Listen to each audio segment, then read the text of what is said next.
The broadcast of the regular meeting of the Ethical Practices Board for May 18, 2021 will now begin.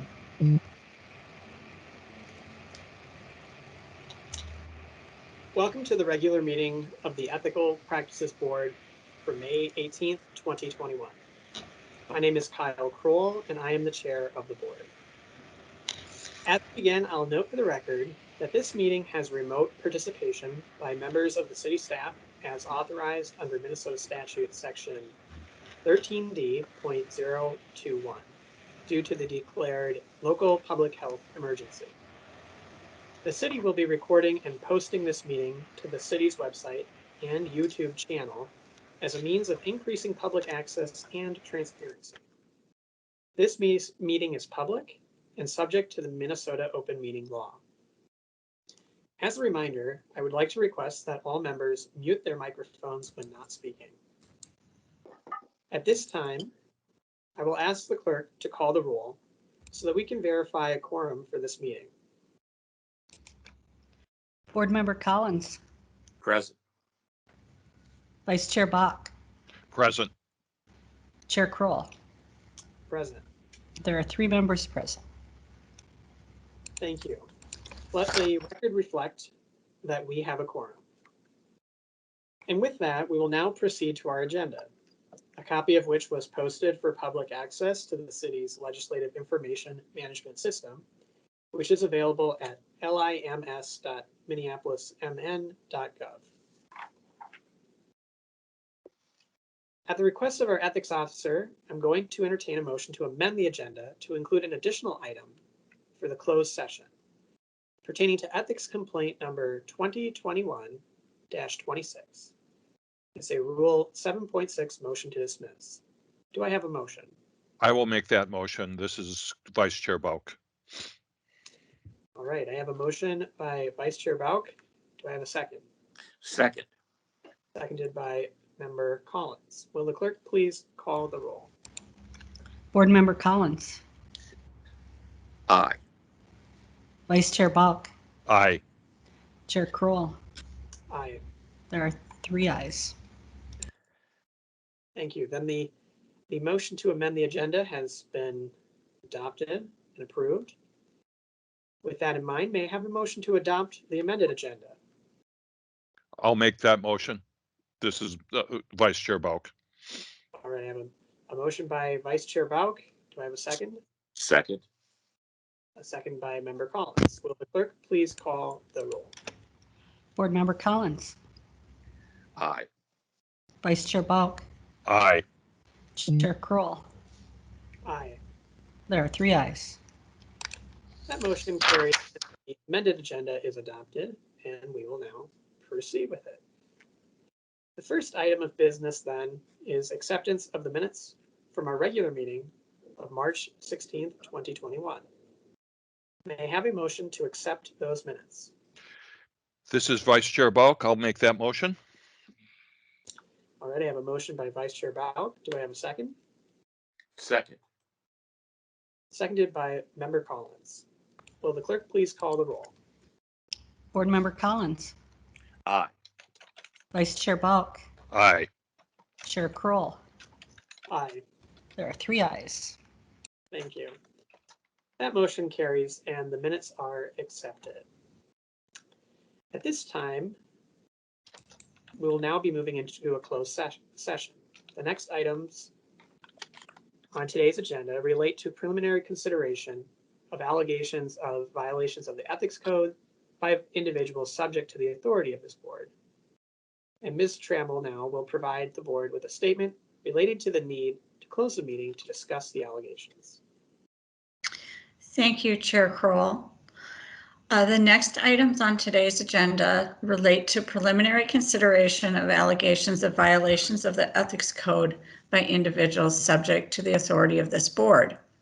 The Minnesota Open Meeting Law requires the closure of a meeting for preliminary consideration of charges against an individual subject to the board's authority. Today we have 3 complaints pending review, 1 pursuant to probable cause determination and 2 pursuant to Rule 7.6. Upon a conclusion that discipline may be warranted, any subsequent meetings must be open.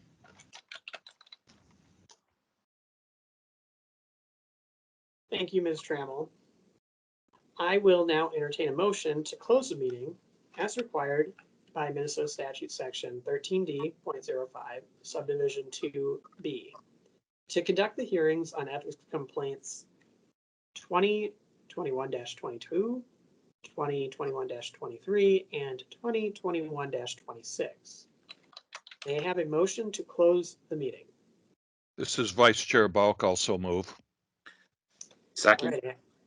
Thank you. I have a motion from Vice Chair Bauk and a second by Member Collins. Will the clerk please call the roll?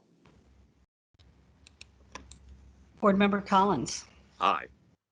Vice Chair Balk, Aye. Chair Kroll. Aye. There are 3 ayes. That motion carries, and the meeting is now closed. Which time I believe we will now move to the closed Teams meeting. Of the regular meeting of the Ethical Practices Board for May 18, 2021 will now resume. Wonderful. We are back in open session. Will the clerk please call the roll to verify the presence of a quorum? Board Member Collins, Present. Vice Chair Balk, Present. Chair Kroll. Present. There are 3 members present. We have a quorum.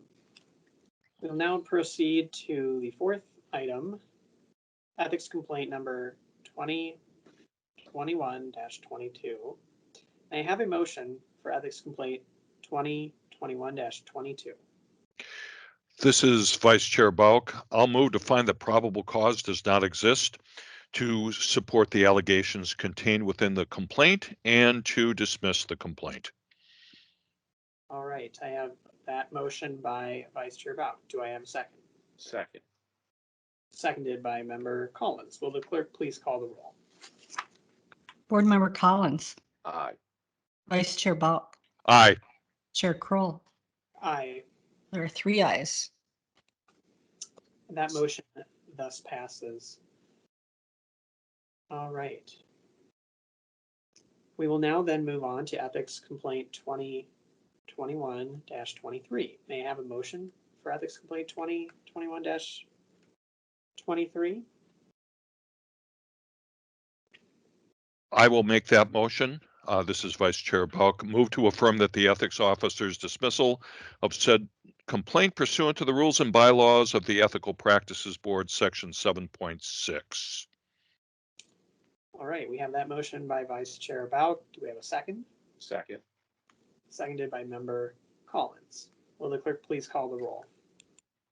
Board Member Collins, Aye. Vice Chair Balk, Aye. Chair Kroll.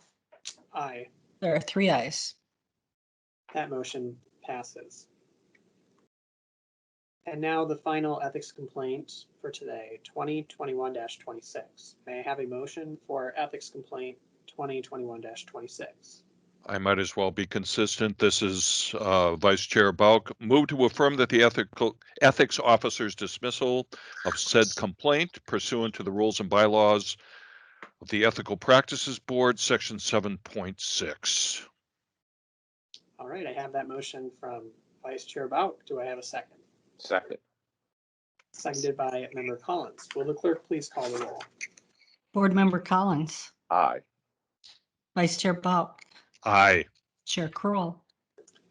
Aye. There are 3 ayes. Thank you. That motion passes.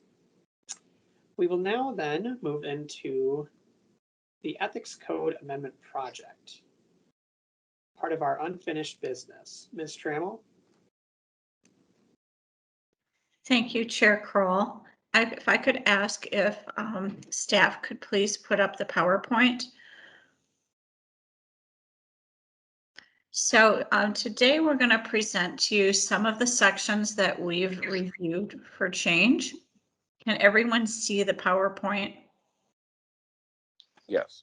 Looks like we can. Okay, Yes. good. So as you know, we've been working on changing the ethics code reviewing it as to best practices. And we have some parameters for making amendments. The first is that we want to conform to current style conventions. So one of the things that we've done is switch the language wherever it says local official and employee to a covered individual. That kind of situation where if it is more applicable to use just covered individual, we have tried to use that and not gone with more verbiage. There are a few places where that's not going to be possible because it only applies to a particular type of local official, but generally we're able to switch to covered individual. We've also tried to switch to gender neutral language. And the last thing that we'll be doing is trying to update this code to the city clerk's preferred style. There are certain things in this code that don't conform to the city clerk's preferred ordinance style, and we want to make sure that we accommodate that as we make these changes. We are also reviewing this code in order to adopt best practices that may be out there. We are starting with actually a very well-written code as compared to many places, but we are still analyzing what is out there to make sure we make the amendments that are going to be best for the city and to keep us at the forefront of having a good code. We have examined the model code from cityethics.org, the codes of Chicago, Denver, Portland, Seattle, San Francisco, and Atlanta.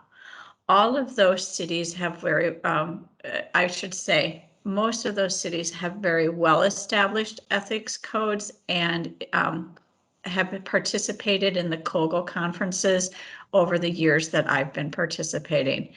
That is the Council on Governmental Ethics Laws. And so they have been active participants and collaborators, and they routinely have answered questions that I have had, and I answered their questions. So it's a very collaborative process. Next slide, please.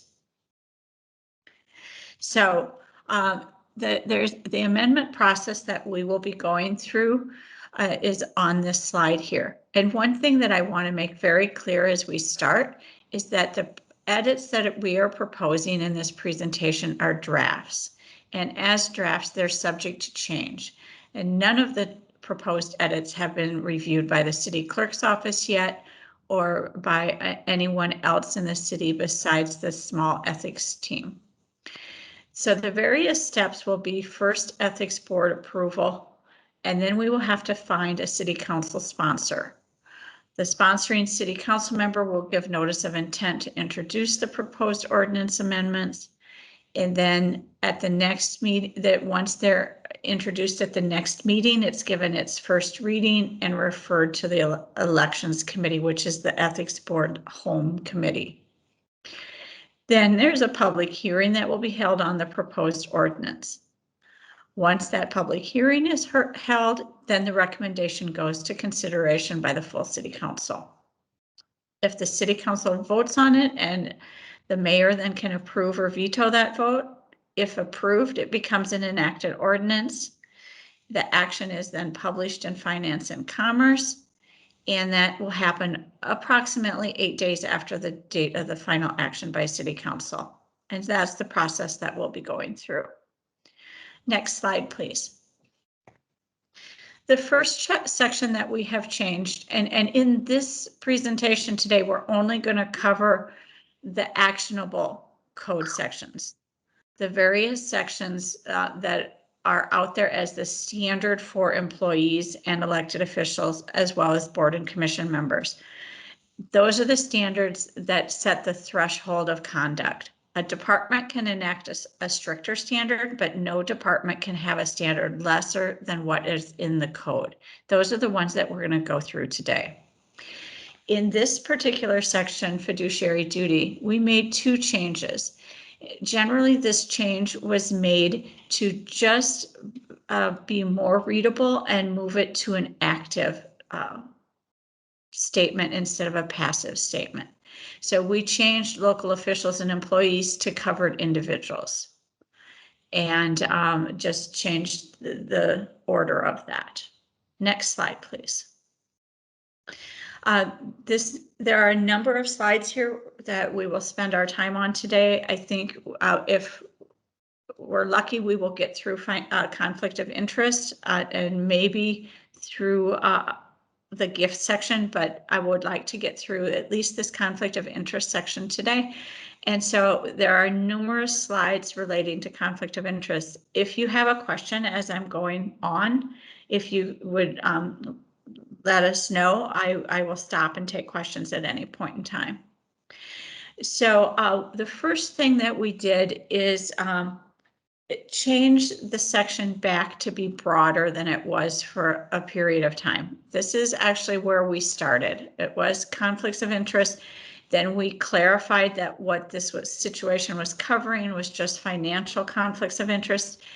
And due to changes we have later, we're now moving back to just the broader conflicts of interest, but we'll specify out in subsections the various types of conflicts of interest that there are.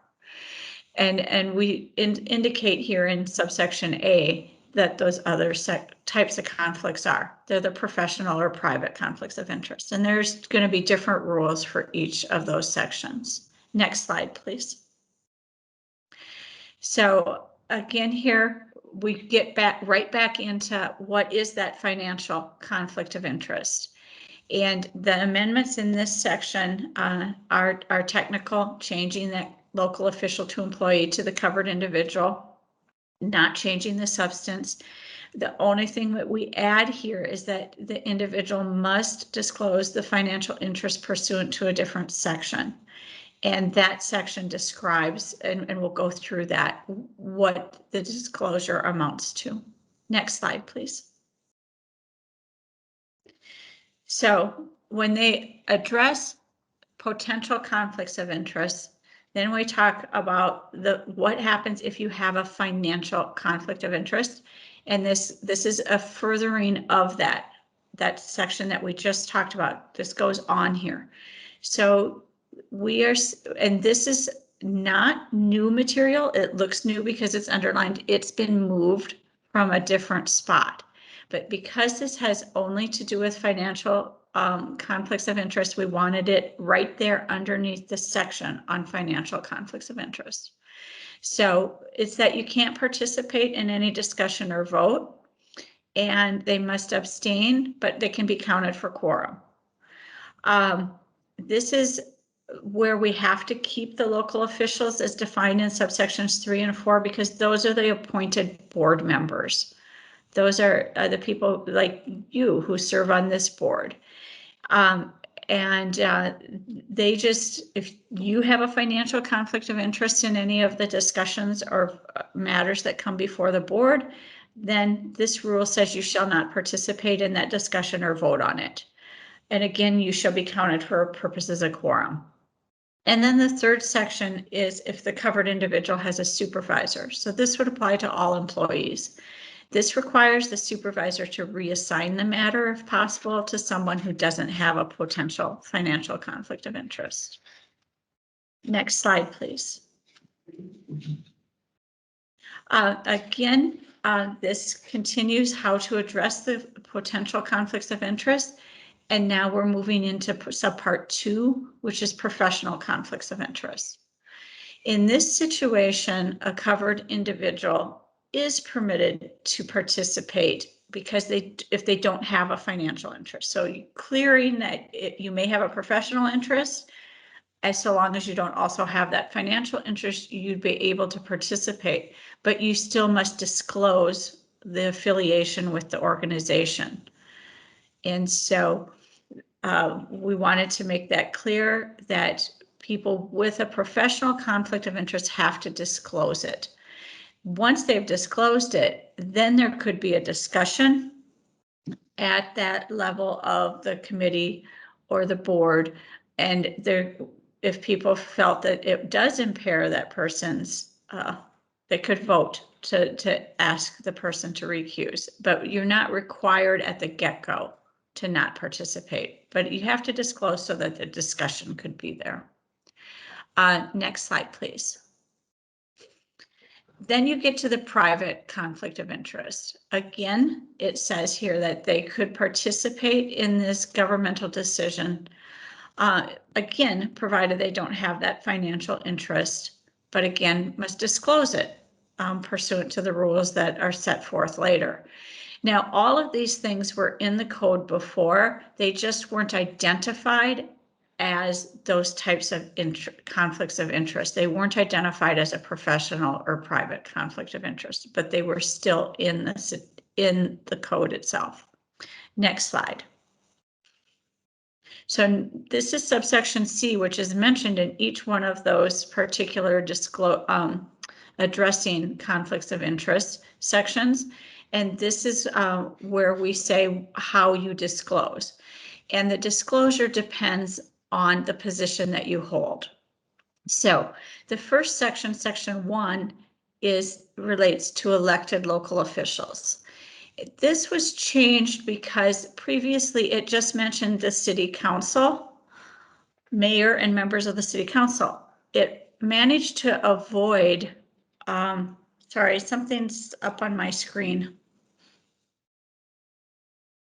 Do you guys have, okay, thanks.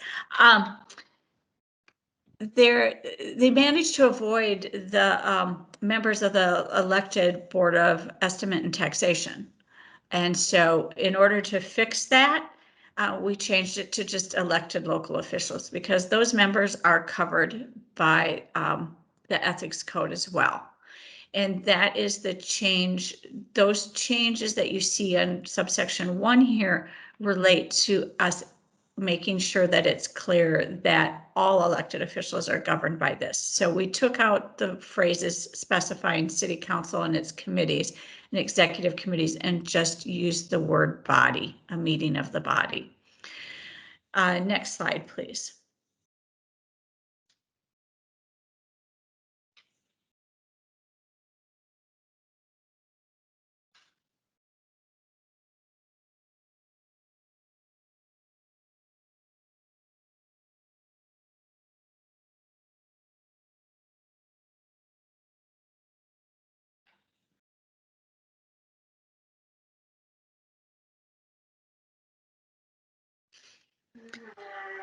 Jackie, can you move this slide forward?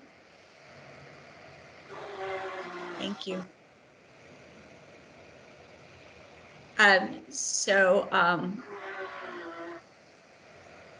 This goes on. This is a continuation of the disclosure by the elected local official. And we've changed all of the sections to indicate that the potential conflict of interest will be disclosed on a form that's prescribed by the Ethical Practices Board. And then it goes on to say that the disclosure shall be distributed. So again, here we do make mention to this of the City Council, and we've added in the Board of Estimate and Taxation as applicable. And then again, because this could apply to the Board of Estimate and Taxation, the last sentence was changed to say elected local official because they may not attend all the meetings. Then the oral disclosure can be read into the record by the presiding officer after that form's been filed. So this is just cleanup to make it a little smoother and to apply to both the council and the Board of Estimate and Taxation, as well as the mayor. Next slide, please. The second part of that disclosure section relates to department heads. And so department heads will disclose their potential conflicts of interest of any sort to the mayor and city council. And that, again, the form is prescribed by the ethics board, and it's distributed to the mayor and members of the city council and filed with the city clerk. So we've accounted for how a department head should do things, and it's generally the same as it was before, but more consistent with the other methods. Next slide, please. This third section relates to the local officials who, under subsections 3 and 4 of that definition, are the various members appointed to boards and commissions as well as agencies, authorities, and instrumentalities. And there's a distinction there between that, and the prior disclosure of conflicts of interest had no disclosure in it for those individuals who served on city boards, commissions, and advisory committees. It only discussed conflicts of interest for those serving on non-city agencies, authorities, or instrumentalities. And so that was changed here. And then again, the form is going to be consistent. It's a form that the ethics board is responsible for. After that, the things are just the same to be consistent with both the department heads and the elected officials. Next slide, please.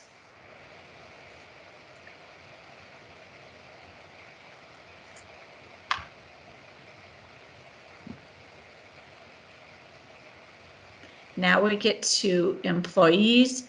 And so this just covers every employee who's not covered by the department head clause. And this will simplify the language of this, that you disclose a potential conflict of interest on the form prescribed by the board.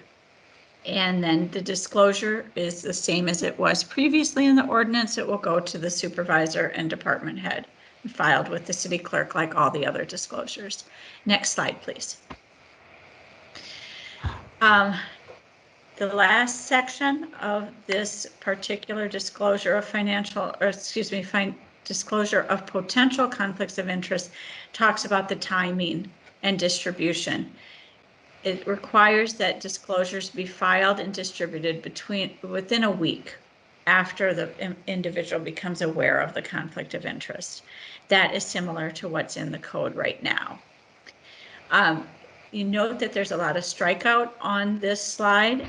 That has to do with the information that was moved into other sections. And that was put up under financial conflicts of interest because it pertains only to the financial conflicts of interest. And we discussed that already. Next slide, please. There are a few amendments that need to be edited due to the changes that we made under the conflict of interest section, and I've included them here. The first is that financial conflict of interest, it covers more than just the local official or employee. We've changed that phrasing to covered individual. And we've added here that a financial interest that is no greater than the interest, it was previously read, only another member of the individual's business classification, profession, or occupation. We've added a clause here, a substantial segment of the city population. This will come into play in situations in which somebody is working on something and they could be an employee, but also a resident in the city. And it could impact them along with the rest of the city population. And so that if it's a substantial segment of the city population, then there's no need to declare a financial interest if it's not unique to them. Next slide, please. And we define financial interest. We've added, where it used to say just ownership or control in an asset, we've also identified or entity. And then we talk about deriving income in the preceding 12 months or the following 12 months. And then ownership or control of greater than 10% stock in an asset that's owned by a household member. And then specified that financial interest does not include an entity's employment of a household member alone, so long as the household member will not derive an additional compensation as a result of the covered individual's participation in the governmental decision, action, or transaction. This phrasing is important because many times you will have situations in which the city is doing business with a company and the employee assigned to work on the project, that spouse works for that company. And so this will cover those situations where they could work in a different division. They're not the person that you're directly negotiating with.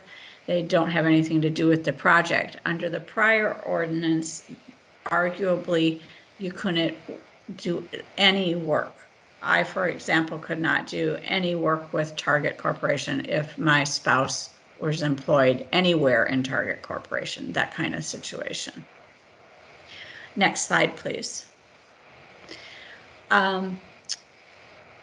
This is for moving on then to soliciting or accepting gifts. I'd like to stop here before we move into this and see if anyone has any questions or concerns or wish to discuss any part of the proposed changes to the conflict of interest section. Do we have any questions from any members? I don't have anything. I have no questions. Okay. All right. Thank you. Please continue. Thank you. So we've made a few changes again to the soliciting or accepting gifts. In the general rule, we have made this more consistent with state law by striking the latter part of the clause.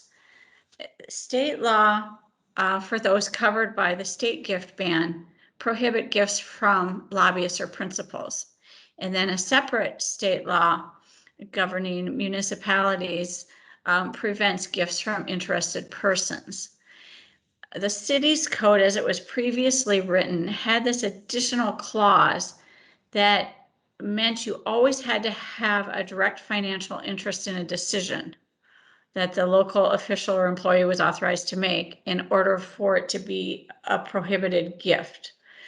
And by removing this, we greatly simplify the analysis that is needed as to whether or not a gift is acceptable or not. And I would also note that the civil service rule that exists in the city prohibits employees from accepting any gifts in the performance of their duties. And so there will be discussions with the Civil Service Commission as well, because I want to make sure that this rule doesn't conflict with the civil service rule, which I think there's some potential for conflict right now. So as we move forward, that will be pursued on a parallel path. Next slide, please. The only change that we made to the exceptions of the gift ban relate to item 6, informational material. This change was also made to be consistent with changes that were previously made in state law. So this will be consistent with state law, only change that we're proposing. Next slide, please. Again, the rest of the exceptions, and we aren't proposing any changes to them. Next slide, please. This section C talks about what to do with a gift that you receive that you can't keep, and we've only changed to say covered individual. I think that this is important because then you don't have to say, well, am I a local official or employee? Covered individuals, you know, it's just clearer. So we recommend moving to the covered individual language. Next slide, please. This is moving on to outside employment. And this talks about covered individuals and that you can't accept employment or enter into a contract that interferes with the proper discharge of your public duty and your ability to serve the city. I see that we missed a couple of the covered individuals that we need to go in and put those in, but they're missing, but they will be added.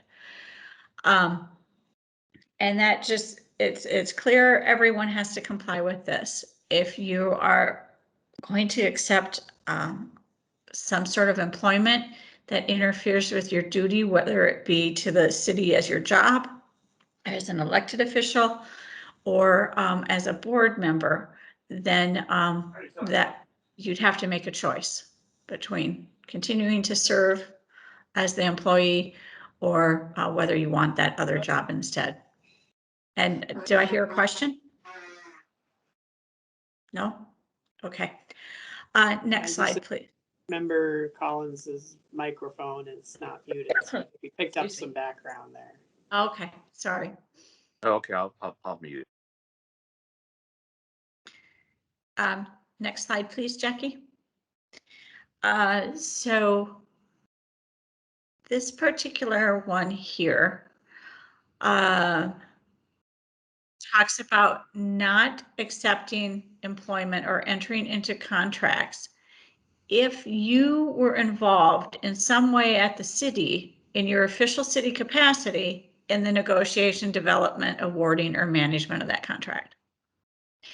And then it also extends to any other matter if you participated in that matter. So this is to prevent the self-dealing, where you're doing work at the city and setting it up for you to move on and gain financially outside the city. So we're saying that you can't set something up and then benefit from it financially through a third party once you've worked on it here at the city. Next slide, please.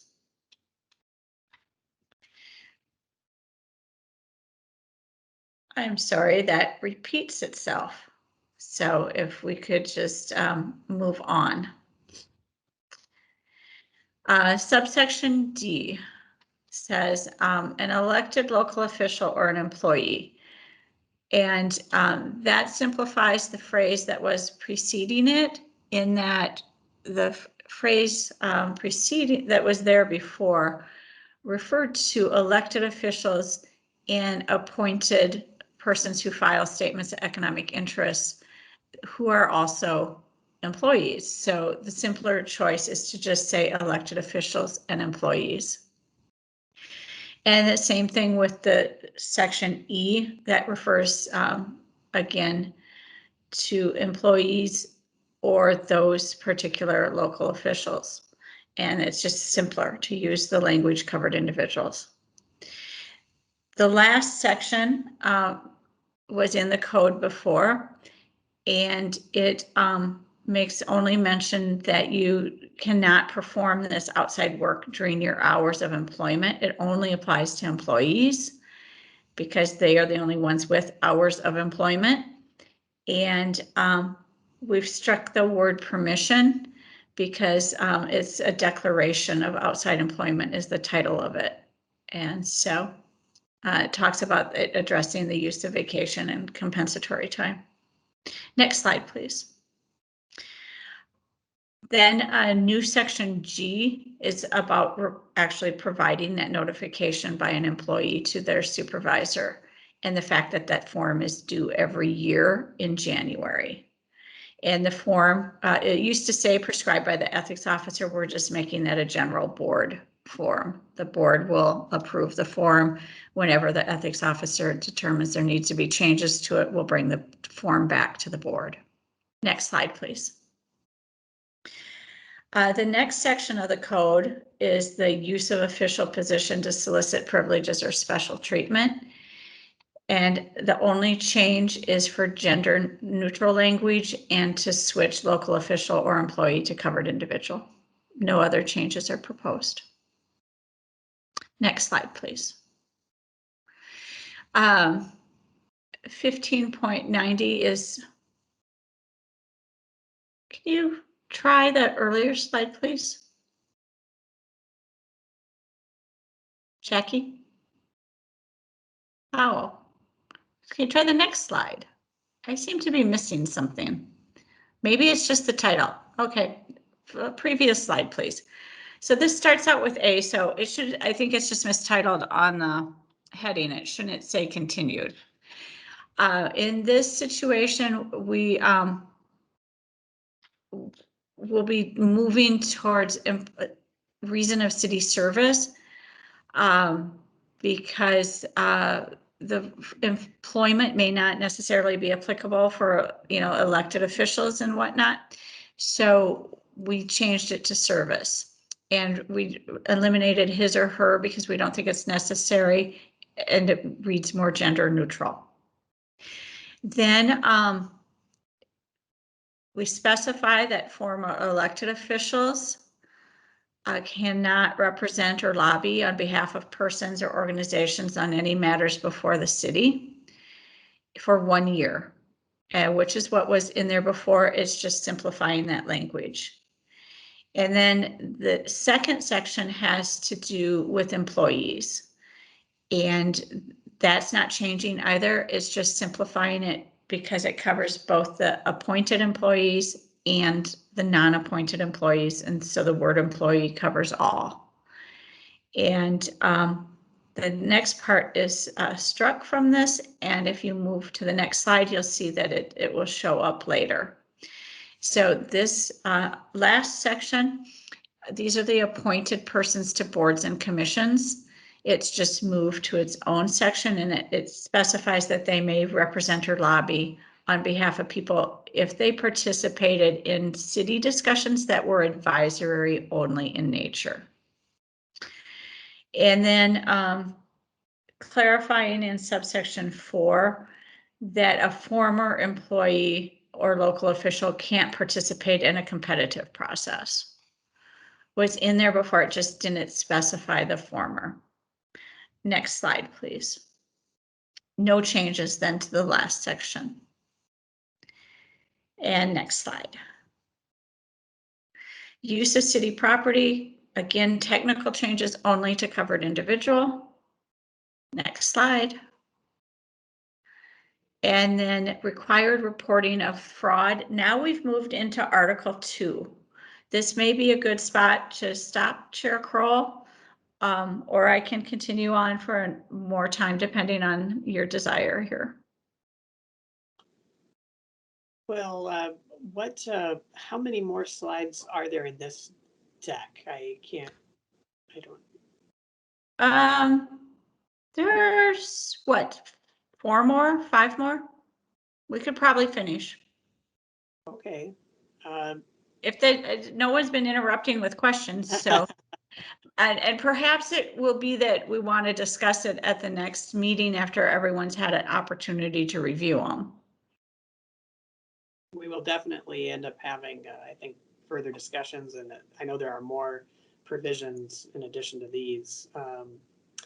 Right. So it's whatever you're comfortable with, Ms. Trammell, if you want to finish out your slides today, or if you wanted to reserve those for next time when you have even more, that's just fine. I think we can probably finish these in the next 10 minutes to go through them, so I wouldn't mind finishing. Okay. In this particular section, the required reporting changes again just to covered individuals, and changes in how the city has been handling things in the last 5 years or so, in that this used to require that there be discovery of fraud be disclosed to the city coordinator, but that is no longer, that really isn't how it happens in the city. It's somebody either files an ethics report through the confidential reporting line, they call the ethics officer, or they report it to the internal auditor. Both the ethics and internal audit have mechanisms that are online that allow for that to happen. And the city coordinator is no longer making those reports to the state auditor. That's being handled by the internal auditor. So those changes were made for that purpose. Next slide, please. Only change here for these complaints that are dealt with by the Human Resources Department is to change to covered individual. Next slide, please.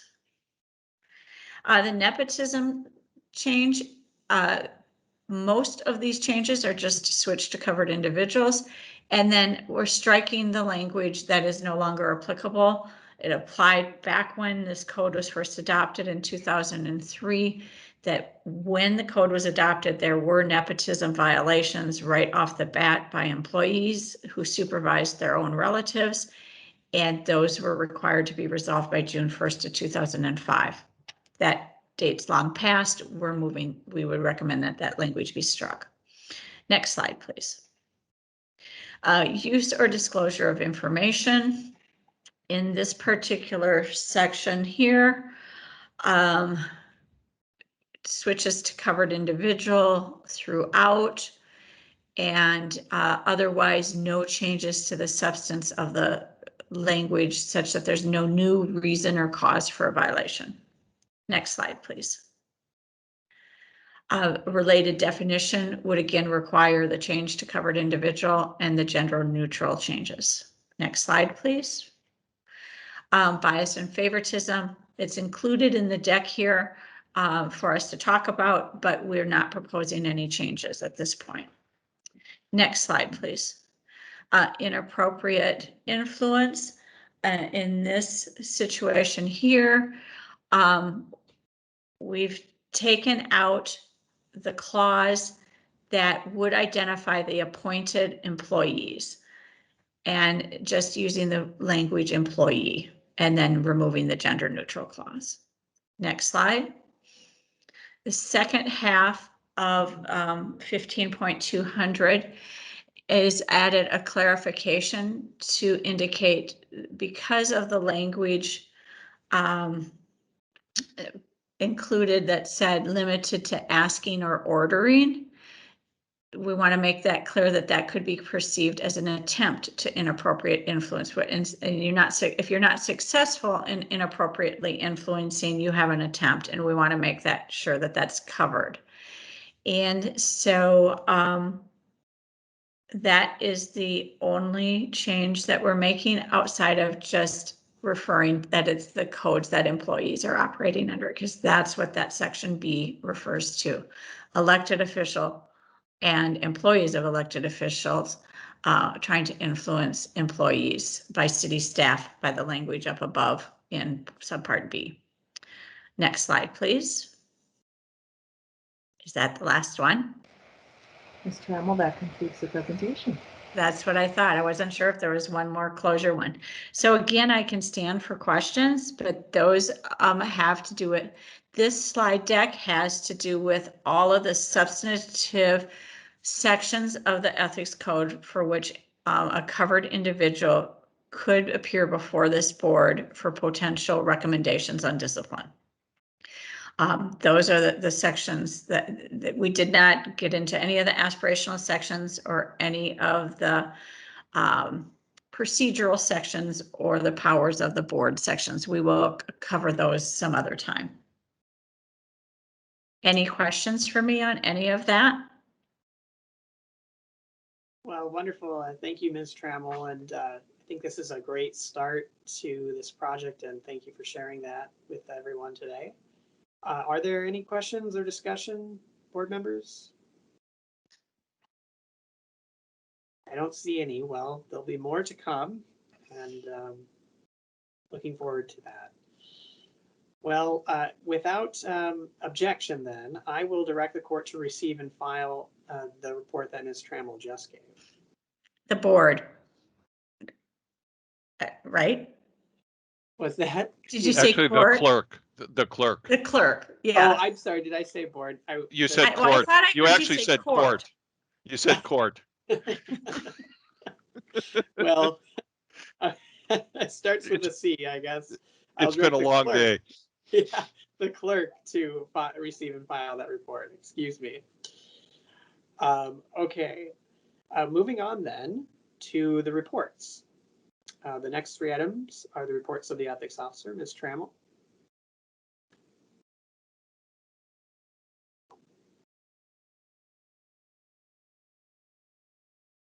Thank you, Chair Kroll. The first report is the May 2021 Advice Report and Ethics Inquiry Report.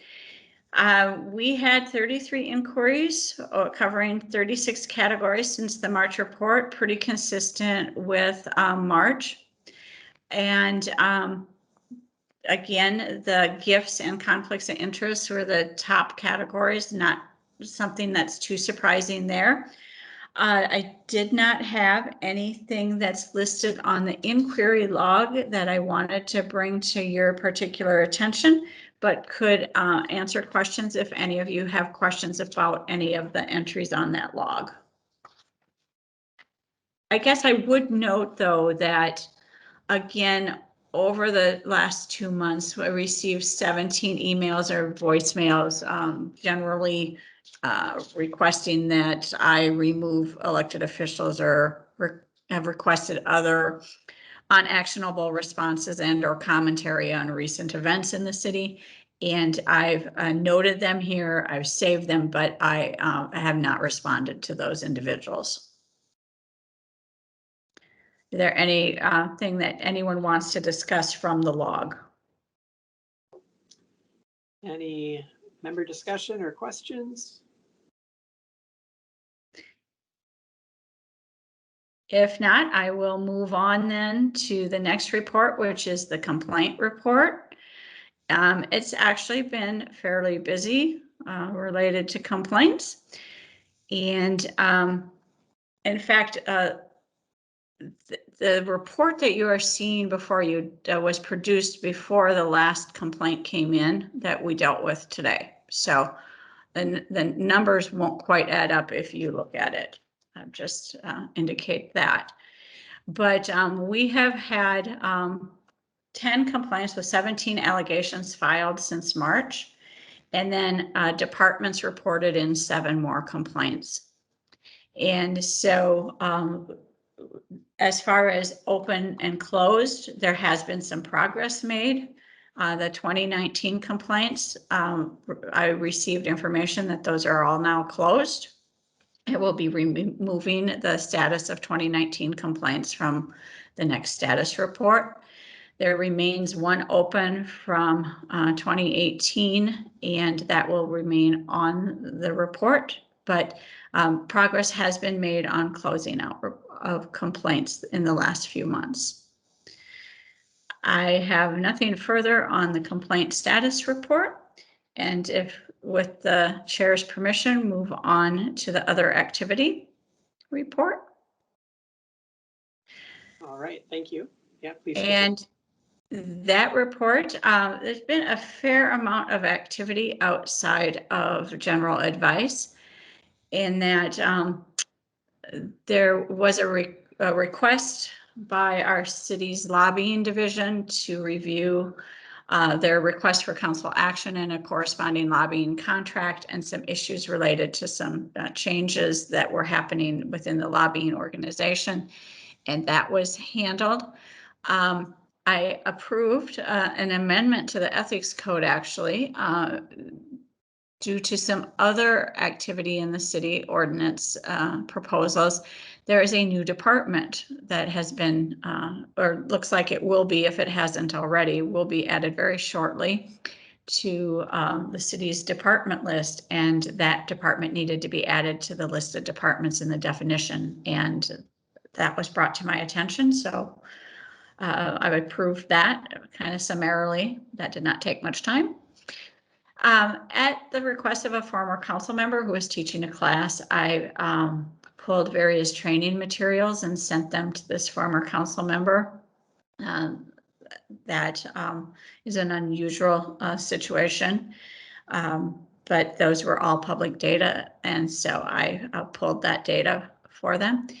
We had a lot of interesting conversations over the last 2 months regarding statements of economic interest filings, because the city clerk's office is the office that actually handles all the paperwork for statements of economic interest, and has done so very capably.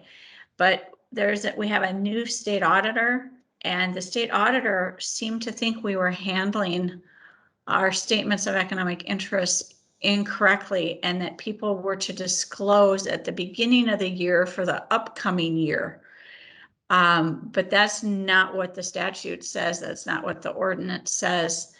And that doesn't really make sense, because you don't know what investments you're going to have going forward. You just know what you had during the last year. So I had some conversations, and Matt did some research while I was out on vacation, and ultimately had conversations with this new auditor's supervisor, and determined that we've got it resolved. And in the course of that, we learned that there were some problems with a handful of individuals who did not file timely, and that's likely to be noted in the state auditor's report.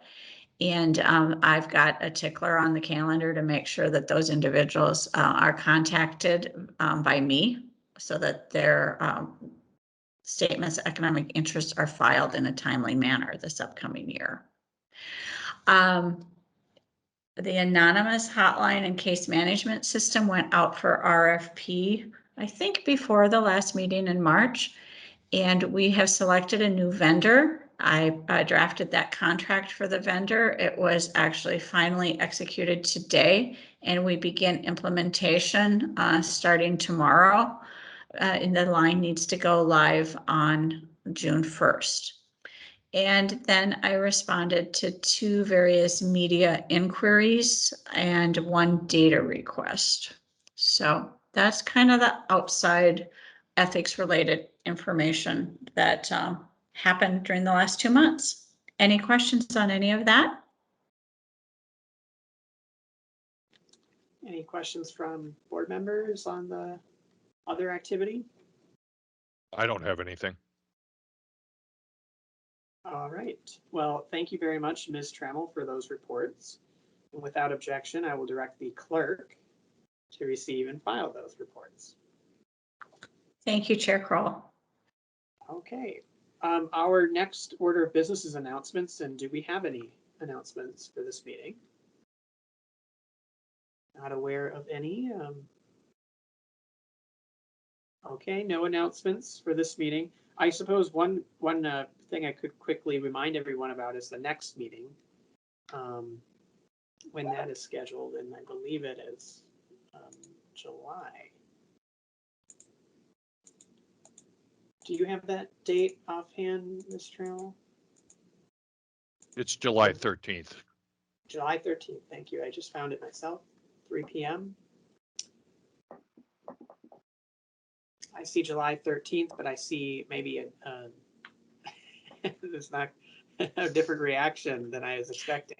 I think that date is set specially because of someone not being able to make the regularly scheduled date, because July 13th is not a usual date. Yeah, that is because I am going to be marshaling at the PGA tournament. I think we moved it because Yes. of me. Or actually, I'm going to be supervising marshals, but it's basically the same distinction. So Well, I'm going to be off goofing off. All So right. then I think that is then correct. We moved it when we set the calendar for the year. It just sounds odd. Well, yes. Well, I'm glad we figured that all out and just reminded ourselves of it. And I see it on my calendar. I hope it's on everyone else's. Without any other announcements then, we have completed all items on the agenda for this meeting. Is there any other matter to come before this meeting?